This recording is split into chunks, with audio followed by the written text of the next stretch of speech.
Praise the lord. ఈరోజు దేవుని వాక్యము ద్వితీయోపదేశకాండము 33వ అధ్యాయము 12వ వచనం.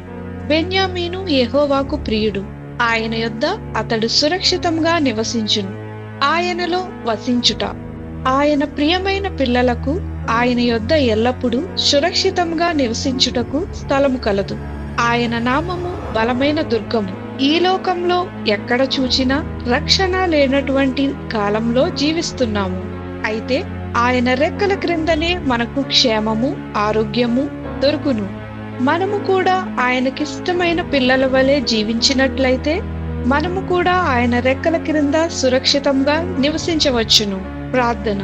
ప్రియమైన తండ్రి, నీకిష్టమైన ప్రజలుగా జీవించుటకు, నీకు ప్రియమైన వారిగా నీ సన్నిధిలో నివసించుటకు మాకు సహాయం చేయమని యేసు నామమున అడుగుచున్నాం తండ్రి.